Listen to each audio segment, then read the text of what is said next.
This is a production of Cornell University.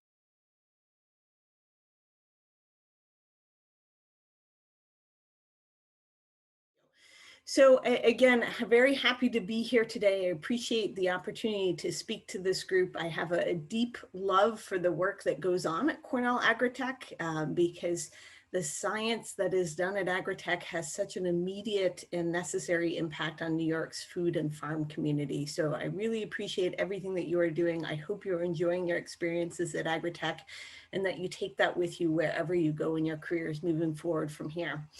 So without that, I just want to say that, this is always very hard to do a Zoom discussion. I tend to prefer to have really interactive dialogues with people rather than speak at you for a while. But since this is Zoom, I'm going to speak at you for a while. I hope as I go on, you do use the chat button, you do use the Q&A button, because I think I've left enough time so that we can actually hopefully have a little bit more of a dialogue and a discussion on this topic as we go through. So with that, when Sam and Chase asked me to come speak, I was really excited about it. And I wanted to give you a little bit about why am I here talking about the importance of science communication. And so my standard disclosures, I'm not an academic. I do not have a PhD. I have a bachelor's degree and a master's of arts degree in political science from the University of Albany. I am not an attorney, but I've written far more laws that I can recall. I always think it's interesting when people think about the process of policymaking and lawmaking. They always think you have to be an attorney. You do not have to be an attorney. You just have to be reasonably intelligent, hopefully. I'm not a policymaker, although I started out as one in my career. Policymakers are people who actually work for the legislature or work for state agencies. But I will say that as academics and as public citizens, we all do have the opportunity to participate in how policy is made. But scientists certainly have a special obligation that we'll talk about a little bit more. What I am is I tend to think of myself really as a connector or as a bridge between our Cornell Agritech and Cornell CALS scientists in our land grant mission at the state of New York. So I focus my work primarily at the state level, although of course I do interact with our federal officials as well. I am a registered lobbyist, and I wanted to take a moment to talk about this because I think most people think of lobbyists as being evil people. I can assure you I'm not an evil person. There's no smoke-filled rooms in my house or in the state capitol anymore, but lobbyists at their heart are people who receive an income for connecting and for representing a specific interest. And so that is my disclosure there. And why I'm here, I'm simply sharing my 20 plus years of human nature and experience in food systems related communications and policy with you today. I hope you'll find this valuable and interesting and hopefully insightful as you go about your future career. And I did have to say my most important qualification is that I have chickens whom I love dearly, and I always have to show a chicken slide at some point in time in my presentation. So here's my gratuitous chicken shot. So what are the goals of this conversation? And Sam already introduced it. Title of the talk is When Science is Weaponized, How and Why Scientists Need to Communicate in an Increasing Age of Emotion.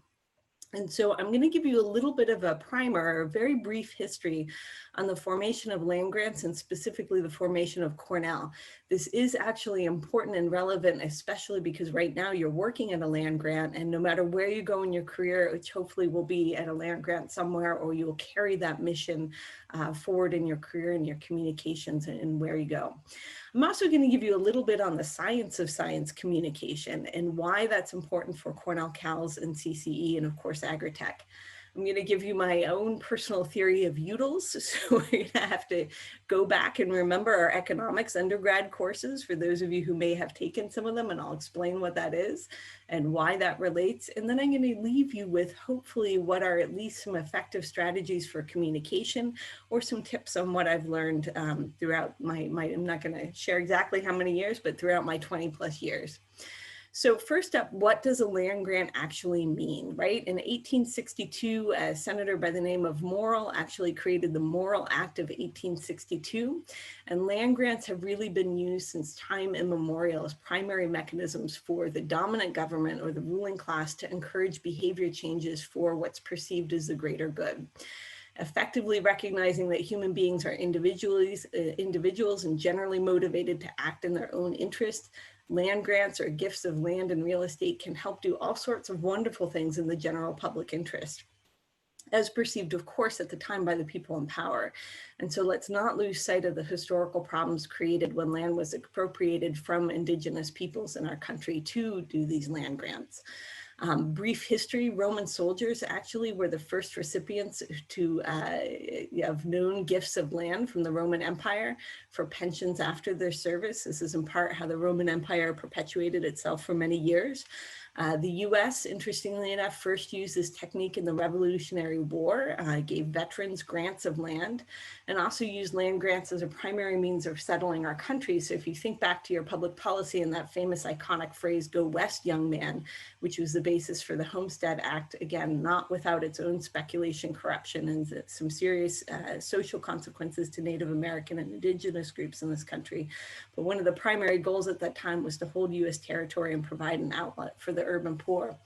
And in this case, the ubiquitous phrase we refer to as land grant was indeed for the public good when we talk about Cornell's founding and the founding of our land grant system throughout the nation.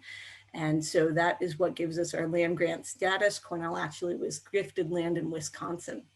And of course, the promise of land grants was originally formed to provide a liberal education with practical elements, then that any person, any study mantra, which we take very seriously at Cornell and within Cornell CALS. And it's truly, when you think about Cornell's founding, it was truly unique at the time because we were a secular institution. So a lot of the focus of the early land-grant university establishment was on helping a rural population and an agrarian population utilize education and science to help lift themselves out of poverty and grow food for a growing nation. And that fundamental mission still does apply today, even though we are now in an age arguably of global food, global trade and food abundance for the moment, although of course we do not have universal food access or food availability. But coming back to this country, the Hatch Act in 1887 recognized that it's really hard to teach agricultural science without research. And so I do want to leave you with one fact about Cornell CALS founding. Liberty Hyde Bailey, who was our founding dean at CALS, wrote in one of his books, The State and the Farmer, that his ideal world would be each county in New York State, including in the city, all the 5 boroughs of New York, would have a small community-focused research farm where every person within the county could have a scientifically grounded education in the natural sciences. And I think to this day, while my good colleague Jan Nyrup, the director of the experiment station, is probably shaking his head and thinking, oh my gosh, I can't imagine the complexity of administering that. What an incredible world we would live in today if every county in New York State did actually have some type of community-based farm, particularly in the city. So the Hatch Act of 1887 was responsible for founding Agritech and also the Ithaca experiment station at Cornell as well. So, but policy evolved, and over time, Congress realized that the science taught at universities was simply not going to reach into communities writ large throughout a state. It's kind of that old analogy of a tree falling in a forest. If nobody hears it, does it really matter if the tree fell? And the best science conducted in the world, which of course is right here at Cornell CALS and Cornell Agritech, right? I'm a Cornellian through and through. The best science in the world, however, just doesn't mean much if it can't get out into the community in a way that is understood by people whose lives will be improved. So whether you're working on one of my favorite projects at Agritech, UV lights to control plant diseases without chemical usage, or unlocking the next biofilm that protects food from microbial contamination safely, if it doesn't get translated eventually into something that can be utilized to lift up communities, in my opinion, it's lost and perhaps not worthy of the financial investment.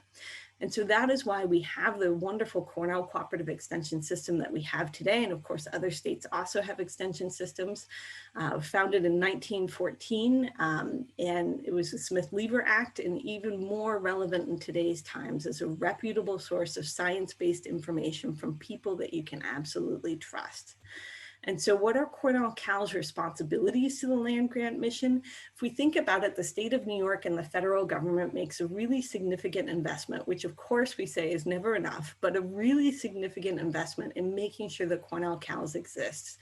Because of that, our faculty, our staff, our students all have, in my opinion, an inherent responsibility in making sure that to the best of our abilities, we are actively working to solve problems for people within New York State.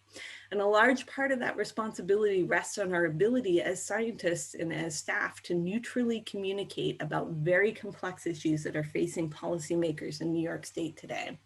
My colleague Jan likes to say that the land grant mission at Cornell CALS is embedded in our DNA, and I certainly hope by the time you leave CALS and leave Agritech, you also have that land grant mission embedded within your own DNA, and that it influences how you go about your life after your time here, because it really is just a wonderful concept that we all should be embracing.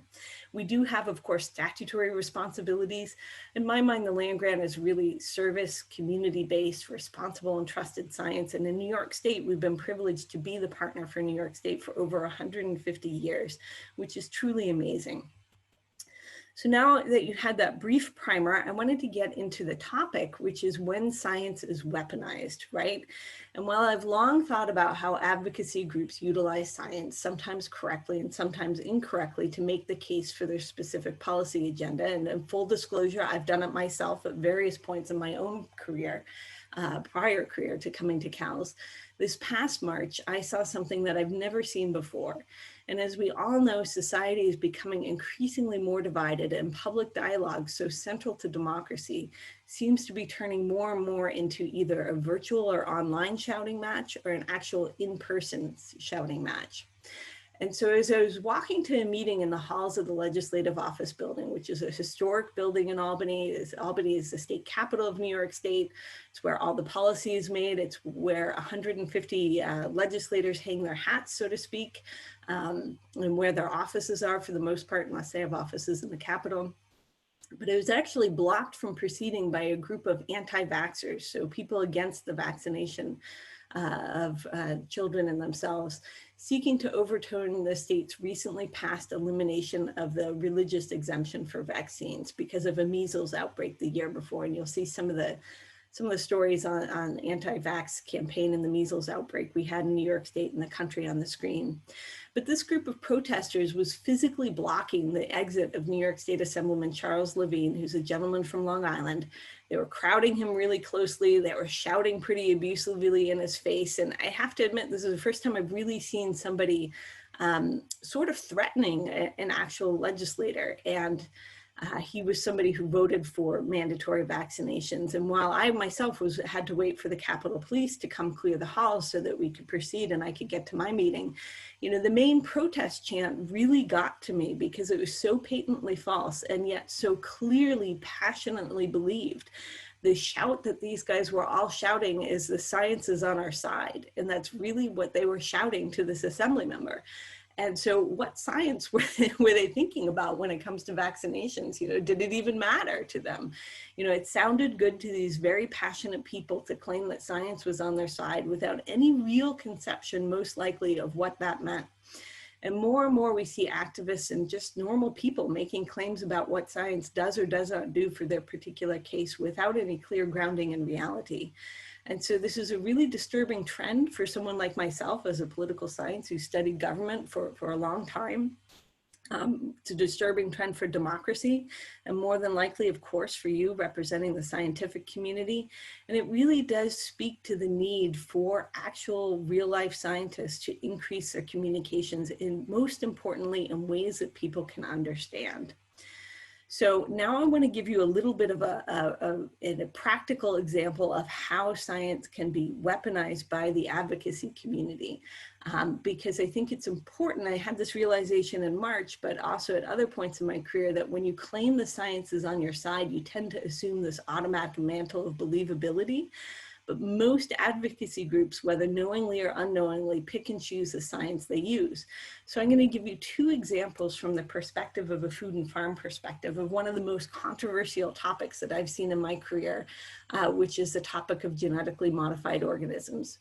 Now, because I rely on my faculty scientists who talk to me, you know, I know that as scientists, you may more than likely share the perspective of some of our faculty that realistically the old way we made GMOs via agrobacterium transfer is really out of date and expensive, and since it has such little consumer acceptance, not really relevant.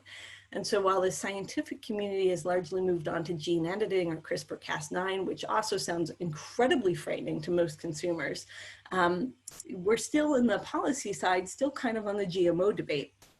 So let's take a look at this debate, one of which Cornell has been at the heart of for well over 2 decades. So remember, the gene gun originally was actually developed at Agritech, and I'm reliably told by a friend and colleague of mine that it was found in a supply closet about a year or so ago, and they're gonna make arrangements to actually display it somewhere. So I was kind of laughing at that piece of history being just randomly shoved into a supply closet somewhere.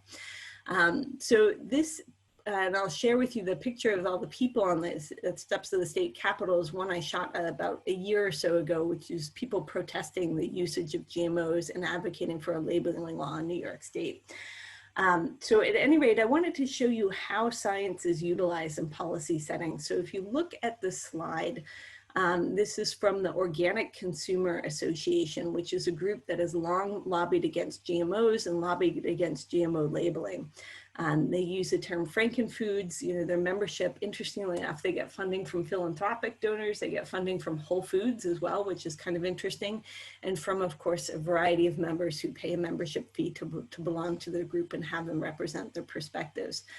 But let's look closely at, you know, the comment on their slide, which has always struck me. The science is on our side, not yours, you know, Monsanto. And of course, Monsanto is kind of a classic case study in how not to communicate science in the public interest, or in this case, in the company's interest.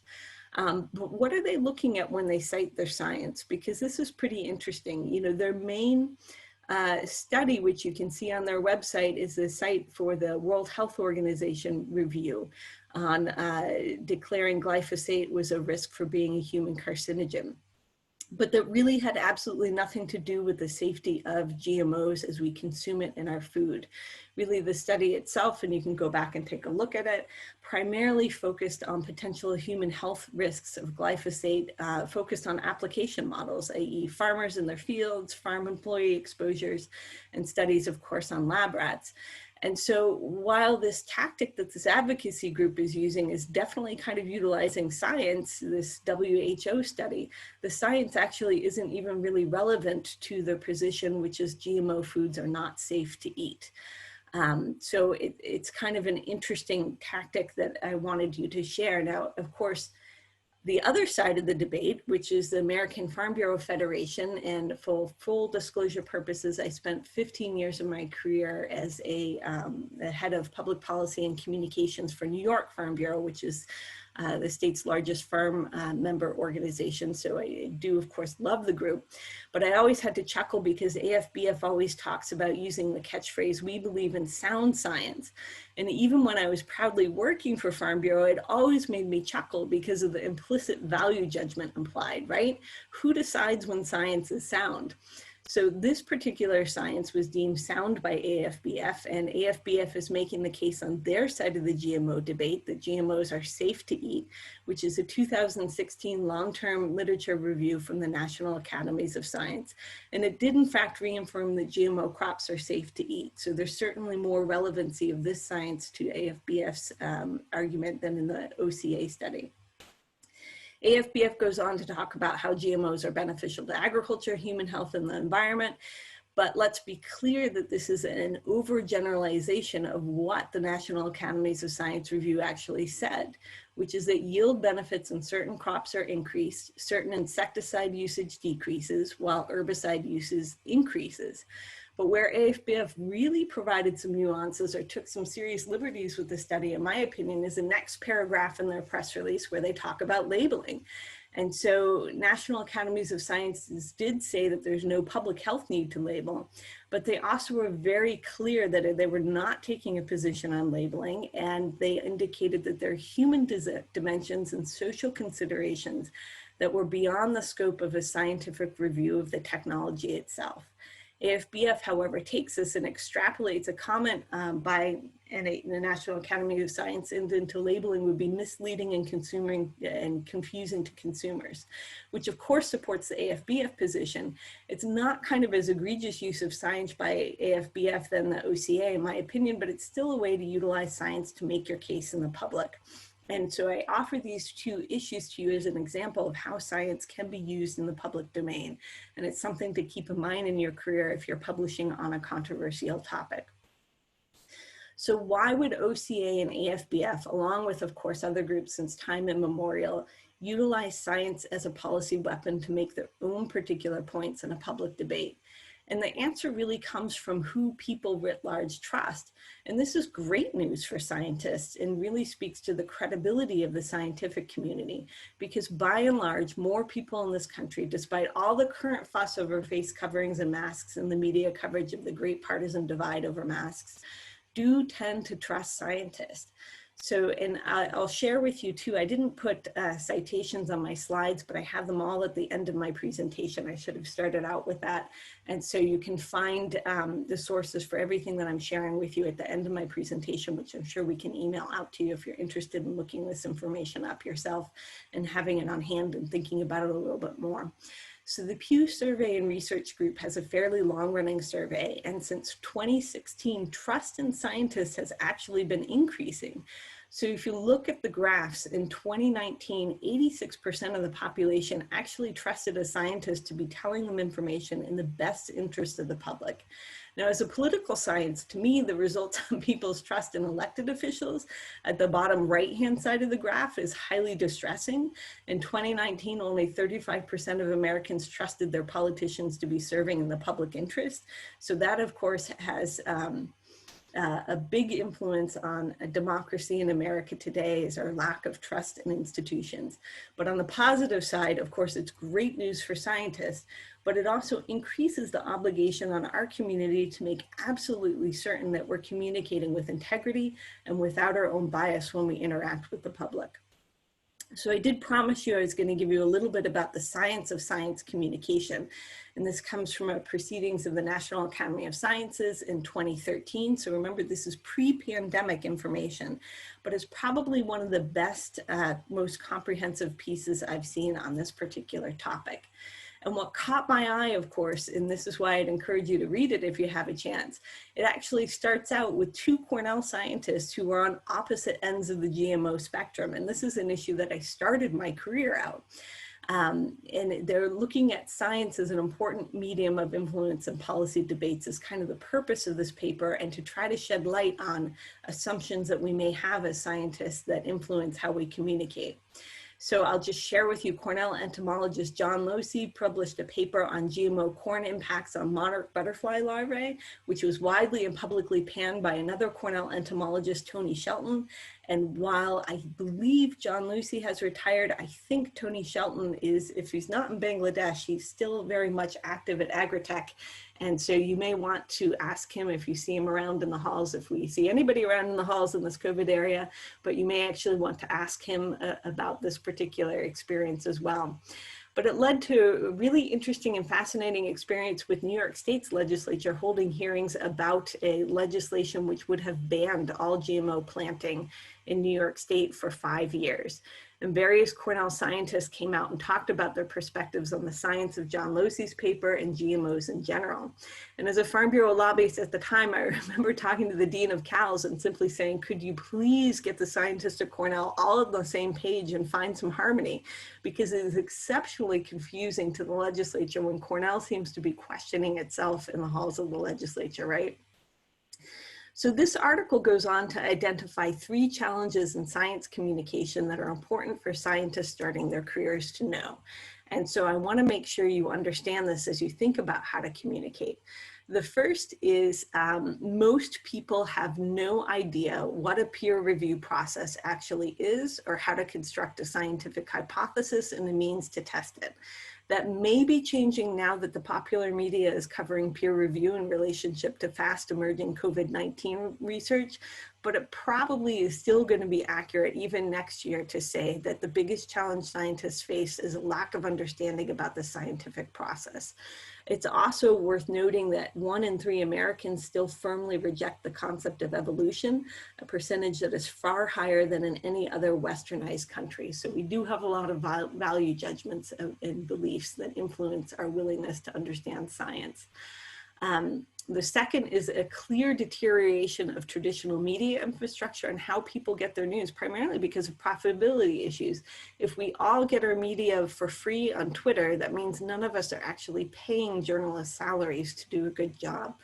The filter bubble as well is a huge challenge in how people get their news. And I think that's been widely covered, but I just encourage you, one of the things that I do on my iPhone, Apple News, is I actually click on both Fox News and MSNBC at least once or twice a week to make sure that I can get out of my filter bubble and make sure that I'm consuming news that comes from both ends of the spectrum.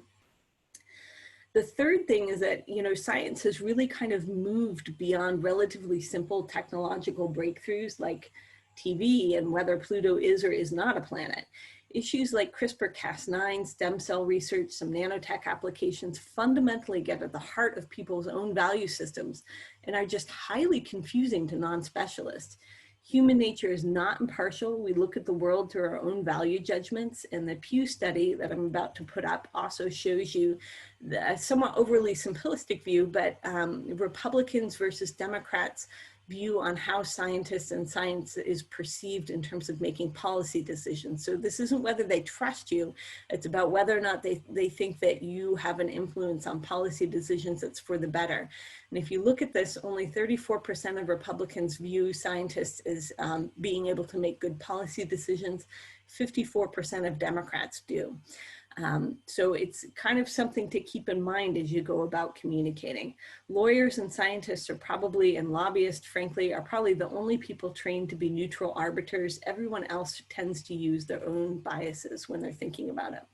This paper also goes into what does social science tell us about our own assumptions in designing a science communication strategy. And so a key assumption that all scientists have, and while most people don't understand the scientific process, scientists tend to think that if people just understood science or the process of science more, they would support science more. Empirical evidence, however, does not actually bear out this assumption. There is not a causal relationship between knowledge of scientific process and attitude about scientists. So we have to, this is kind of surprising to me, we have to remember that fundamentally people are complex and intangible value systems appear to have more influence over whether people support science or whether they do not, rather than simple educational knowledge. So it's important to figure out a strategy to communicate with an understanding that the underlying value judgments, not our knowledge deficits, influence people's perception of science. And I'm going to give you a couple examples of this in a minute.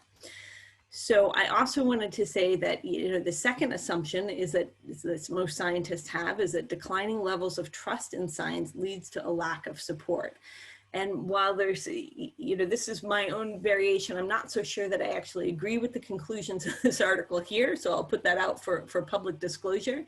The article looks at the partisan divide, particularly between Republican and Democratic belief in science, and talks about issues like ClimateGate, which kind of temporarily erode public support in science. They do say overall that levels of scientific confidence have not changed over time, even though we have partisan divides. But I will say, as a lobbyist, I tend to always say, well, let's look at the actual data on the funding sources. And so we see that an interesting trend, and I don't know how well you can see the slide on the screen. Again, I do have the reference to it at the end of my PowerPoint. The data from 2000 to 2010 show that while R&D is increasing in this country, that's that purple line there, the increase in R&D support comes from business or private sector support, not public sector support for research. NIH tends to be the only research institution with an accelerating budget. And even that in inflation adjusted dollars, it really hasn't increased that much. So there may be more validity to this assumption when we look at what policy implications have been. So again, two more assumptions, and then I'm going to go into some more concrete examples. The biggest fatal flaw that I see most scientists making when they're thinking about communicating to a mass media market is that mass media's main purpose is to inform the public. I'm not so sure that this assumption is as true as it was in 2013 when this paper was published. I think we've gone through 3.5 years now of fake news being the massive talking point in our national politics. But a lot of people still genuinely think that mass media's main purpose is to inform in a neutral way the public. You know, we think of these great constitutional rights to freedom of speech and freedom of the press, but the reality is that every enterprise that employs people needs to make money in order to keep the enterprise going for whatever purpose, whether it's to deliver the news, to educate students and conduct research, or to make money selling a product. In today's environment, partisan news channels are the ones that make the money. I would argue as a student of political science, this isn't that much difficult as when James Madison, one of our early founding presidents and early founding fathers, actually funded the development quietly of newspapers that would be favorable to his campaign. So it's not that much of a change from where we've been, but most people think that the purpose of the media is to be neutral, and that's not necessarily the case. Another assumption that most scientists also make is that science should be debated in isolation of public values. And it's really, really important that we never actually fall into this assumption trap. Because while most scientists think is that their technology, the process that they've done, whether it's CRISPR-Cas9, we should be looking at the technology itself and not the implications of that technology. And this is really the key assumption that this article helps debunk, because in effect, we got to remember people are people. We all come at issues with our own value judgments and belief systems. And so I know a lot of farmers who believe strongly in the science that proves GMOs are safe to eat, but don't believe at all in the science of climate change. And I'm using the word belief intentionally because, like it or not, people pick and choose what science they believe, and regardless of how much trust they may have in scientists overall, that is the communications battle, is to understand people's value judgments. So that concludes my science of public communications. And so I wanted to explain to you why. Why did I just go through this article and risk boring you? Because if you're going to be effective in your communications to the non-scientific public moving forward in your career, and again, as a Cornell CALS person, I would argue this is absolutely central to the very mission of our land-grant institution. You have to understand how our assumptions influence our own strategies about outreach, and you have to understand how activist groups can use your science as a tool to achieve their objectives, sometimes correctly and sometimes incorrectly. And now I'm going to give you two really good practical examples, very recent practical examples of science communication strategies employed by Cornell CALS. And one was successful and one was not, because it's important to look at what works and it's important to look at what doesn't work. So, pesticides and pollinators. This is a very controversial issue and will continue to be a controversial issue.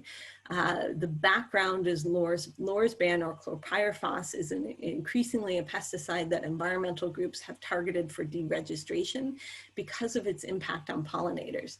And so what is the role of the land grant, right? The role of the land grant is to make sure that when the state of New York has a problem, that they can turn to our scientists, our faculty, our extension system, and find science-based solutions. And this is one of many reasons why I love working for Cornell CALS. So the first step the state did, and it was a very thoughtful approach, Governor Cuomo listened to kind of the advocacy groups talking about banning chlorpyrifos. They listened to the farmers saying we can't ban chlorpyrifos, we need it. And New York State actually formed a pollinator working group under the governor's direction, chaired by our DEC, Department of Environmental Conservation Commissioner, and our Agricultural Markets Commissioner.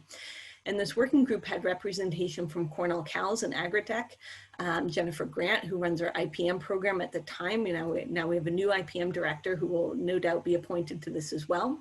Also Dr. Scott McCart, an entomology faculty member he runs the DICE lab for honeybee studies, was engaged in this effort, and I was also a college appointee on this group. And so the first step they did is the state agencies asked us for an assessment of how lorsban was utilized in New York State by growers. So we carefully surveyed our IPM staff, our faculty members, extension staff, came up with a document on how the product was used in New York State and where the gaps would be if something happened to its registration. The legislature, in the meantime, introduced a bill at the behest of NRDC, which is the main environmental group, in kind of their quest to save the pollinators. And let's all remember that the chemistry of chlorpyrifos is that it is an organophosphate, or one of the older chemistries currently under review by EPA at the time. But we have to look at what is the science. And again, the state of New York turned to Cornell and our pollinator research team and appropriated a sum of money to start doing actual science on New York State crops to find out what pesticide levels could be detected in apple and vegetable crops. I will say, as a political scientist, I'll also share that this is also an excellent way to kind of dodge having to make a decision by a policymaker. So if you could say, okay, let's, we're not willing to tackle this controversial topic at the moment, let's actually turn to science and get some more answers. And then when the science is unveiled, right, life gets a little more tricky because there's an expectation to do something.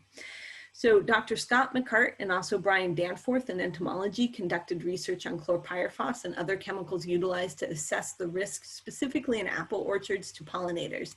And so you'll see kind of the results on the right-hand side of the slide, and really found out that chlorpyrifos, not interestingly enough, some neonicotinoid insecticides, was a pesticide responsible for the most risk in apple blossoms and wildflowers, and the most risky pesticide or insecticide to be utilizing from a pollinator health perspective. And I realize I erred in not including Scott's research on the back of my kind of footnote slide. If you go to the DICE B-Lab pollinator.edu site at Cornell, click on the research tab, you can find all of Scott McCart's and other faculty members' research on this topic, and I'd encourage you to do so if you're interested in this issue. So interestingly enough, a lot of our faculty members at Agritech and in Ithaca received letters from environmental groups asking them to sign petitions supporting banning the product, while agricultural and farm groups reached out to faculty asking them to sign petitions supporting the continued usage of chlorpyrifos. Generally, whenever faculty sign on to activist petitions, it undermines the credibility of the land grant, and I'll always be grateful for our faculty for asking, is this something I should sign? Again, my point is we need to be providing impartial science, which influences the debate, certainly, but it needs to be impartial science in order to retain our credibility.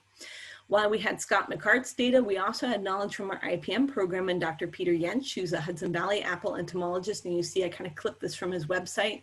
EPA had solicited comments. It's actually not a letter, official comments to EPA when they were thinking about re-registering chlorpyrifos. And Peter had submitted great comments talking about the need for trunk applications, which minimizes risk to pollinators. But we have some serious apple pest problems that chlorpyrifos is really only effective against. So what happens then? California passes legislation banning the usage of chlorpyrifos. Cornell communicates our results of the study. We had Scott McCart do a couple briefings for legislative staff and senators and assembly members, again, not taking a position on the issue, but simply explaining the science and how the chemical was used in New York State. We also, and this hits into my integrity point, it's really important to carry yourself with integrity all the time.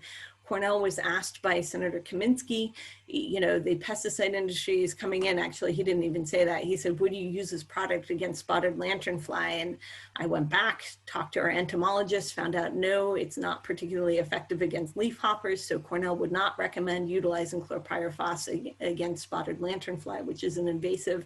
Walked into the senator's office and the senator says, I had the pesticide industry lying to me. And so remember, never, never, ever, ever jeopardize your integrity in a legislative setting, because ultimately that was one of the key factors that resulted in a ban on using this product in New York State. And really the key for me is that the Senate and Assembly Agriculture and NCON chairs really relied on Cornell science. What they did is they actually constructed legislation that would deregister chlorpyrifos, but retain the usage for trunk applications in apples. So again, they really relied on Cornell science to influence what was a thoughtful decision to protect pollinator health, but also to make sure that farmers were not as negatively impacted. This may be a moot point now, as one of the manufacturers of Lorsban has actually decided to eliminate it from their portfolio, which is also an illustration of how policy battles can influence business decisions, right? So what were the rules of engagement? And so we used practical New York-based science, credibly communicated with integrity and without bias in ways that people could understand. We had a limited universe of people to communicate with, and there wasn't much emotion in the process. So this was an example of really successful science communications. Now I'm going to give you an example of a failed science communication. And this has to involve another Cornell faculty, Dr. Johannes Lehmann, who's absolutely wonderful. And if you're not familiar with Johannes, he's a soil scientist. You can go to the website pyrolysis.edu and learn more. He's very focused on improving soil health and thinking about utilizing pyrolysis technology to help with carbon sequestration on New York State and global farmlands as a way to help mitigate climate change and greenhouse gas emissions. So Johannes and a partner from RIT decided that we would go about and educate policymakers on the topic of pyrolysis in preparation for a conference that we were doing. And this was around the same time that New York State was considering their climate law. We also had a goal of trying to generate some more research funding for this emerging technology. So we teamed up to do a round of educational visits, went around and saw stakeholders in Albany, saw policymakers, and we're really trying to share the technology of pyrolysis, which effectively is, you take the, I don't know how well you can see this machine behind Akio Enders, who's the lab tech for Johannes, but that's the pyrolysis machine, and effectively what you do is in a very low oxygen environment, you heat up at a very high temperature, whatever your organic waste stream is, and effectively make what would be a charcoal-based product. Now note, when I communicated this, I used the term heat up in a low oxygen environment. Unfortunately, when we're in Albany, we use the term incinerate. And as I'm about to explain in my little talk on utils coming up, you know, people's value framework in Albany is a very small place, and I neglected to inform my colleagues and to even think about this connection, that in Albany we had gone through a battle many years ago where there was an incineration plant in, you know, right next to a public housing facility in Albany. This is a very serious environmental issue. The incinerator plant was not well managed, led to some significant air pollution problems and environmental justice concerns. And of course, I should have thought of this being a long-term you know, being a long-term resident in this Capital District area, and I did not. However, many of the people we saw when we were communicating on the topic of pyrolysis, people didn't hear pyrolysis, low oxygen environment, very low emissions, and they didn't ask that. What they heard us say is we're going to deploy incineration technology throughout all of New York State on farms and in different areas.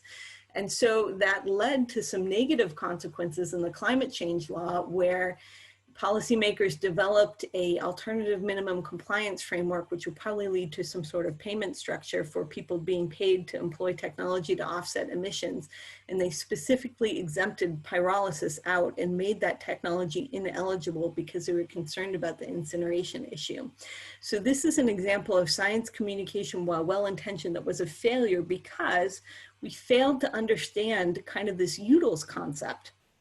And so I may not recall many of my undergraduate courses in economics. I do have an economics minor, but one of the most profound aha moments I had as an undergrad was in my economics course, where the professor was explaining the concept of utils. And I wish we were all together, because I'd ask for a show of hands as to whether or not anybody else remembers this from their undergraduate days or took an economics course.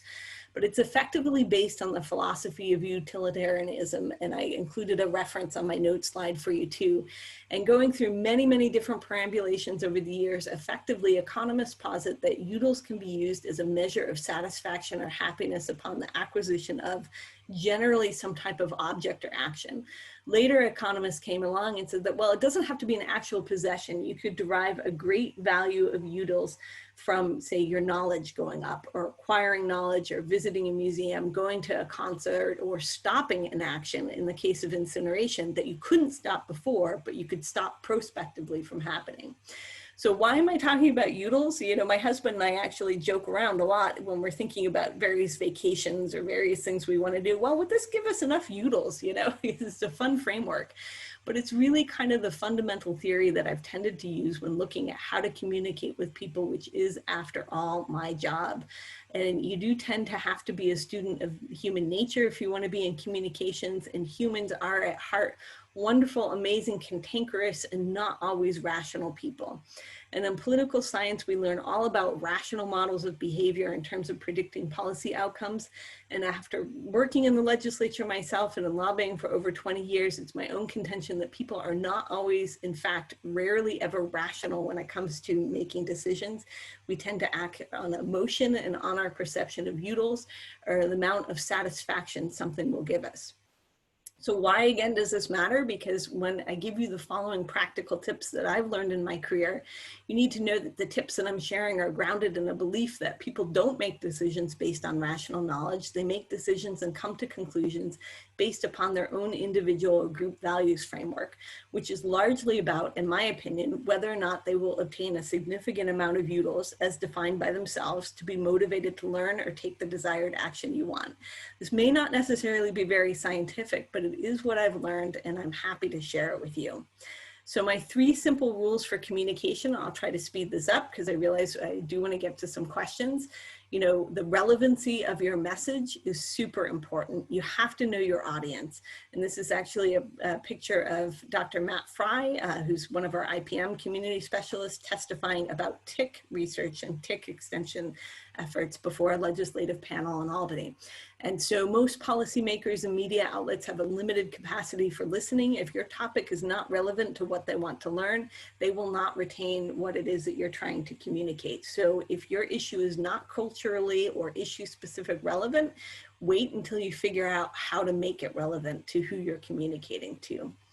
You also have to realize that you're communicating to people who come at things with their own individualized value framework. I've shared this theme many times. You know, try to frame impartially your science in a neutral way, but one that resonates with your audience. For instance, if you're communicating with the New York Times about the safety of CRISPR-Cas9 technology, you need to do some work on the reporter beforehand to the extent that's possible, or to the legislator. Find out in this case what they like to write about. If you can discover that they're adamantly opposed to chemical usage or a health fanatic or concerned about climate change, frame your communications about the technology to an issue that you think they will understand.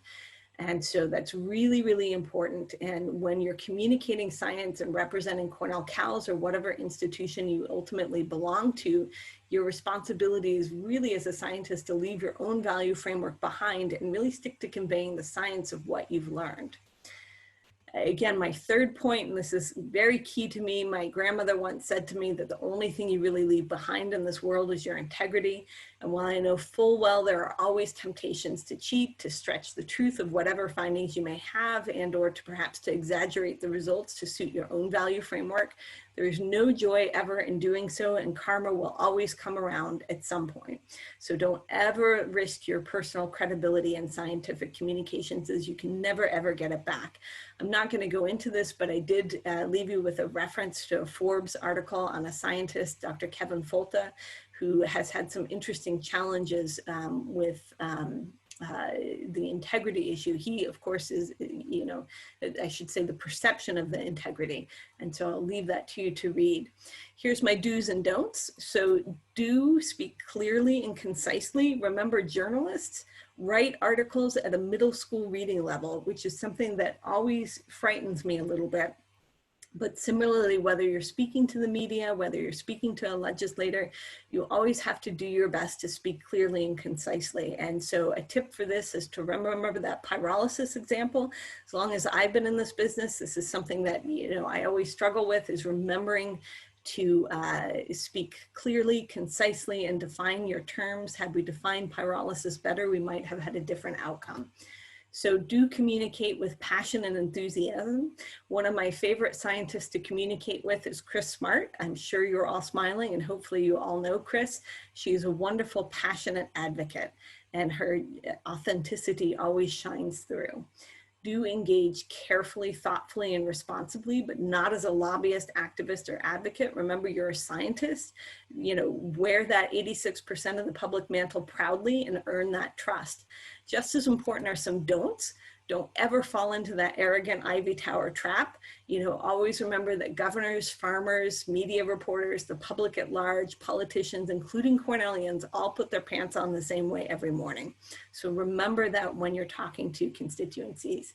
And do not ever say anything you do not know to be true. I don't know, a follow-up is acceptable. I have on occasion communicated something incorrectly, and I've been very careful to follow up on email and say, you know what, I told you this was true. Always make sure and go back. And if you're wrong, admit you're wrong. There's a lot more joy in admitting you're wrong than correcting the record, than finding out that something was not accurately communicated.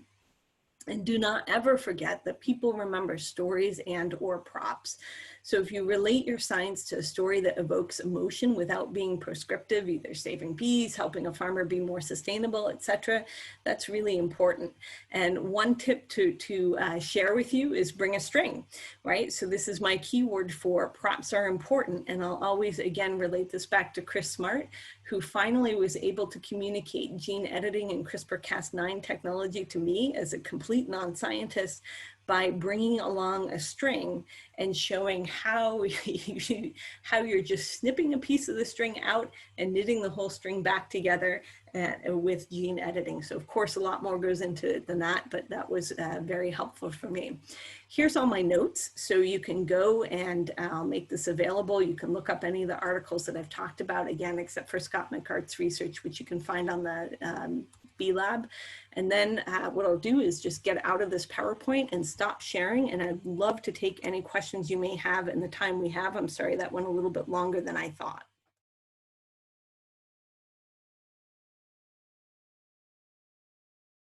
This has been a production of Cornell University, on the web at cornell.edu.